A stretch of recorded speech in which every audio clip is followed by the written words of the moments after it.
Daniel 2:24d begins with Ha Eloni Kodam Malka, getting us up to this Zakef Katon.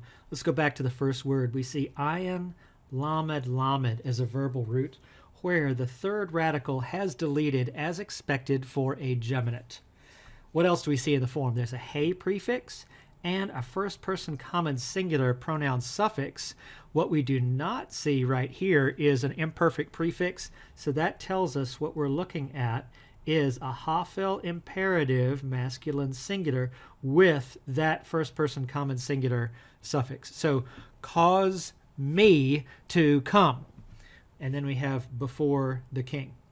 All right? And then after the Zakef Katon, we have a conjunction plus the interpretation. And then finally, to the king, and then I will declare, where our parsing for this is we see that doubled middle radical. We see an aleph prefix, and this is the very familiar by now, chet vav hey, verbal root, where that aleph is standing in for the hey.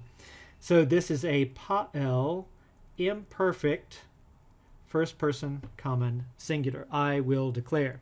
Now, because this looks like a cause and effect, I mean, first you need to cause me to go in so that I can declare, whether it's ability or a statement of Daniel's will or even the possibility so that I may declare. This is a very modal, future-oriented use of the imperfect. So altogether, cause me to come before the king. Bring me in before the king, that kind of idea. And the interpretation, to the king I will declare. And what we see in that word order is affronting of the object as well as affronting of to the king. So Daniel has said, just like he said in verse 16, he will declare the interpretation, which is interesting because from a reader's standpoint, we might expect him to say he's going to tell the dream. But what he has said so far is he's promising at this appointment to tell the interpretation.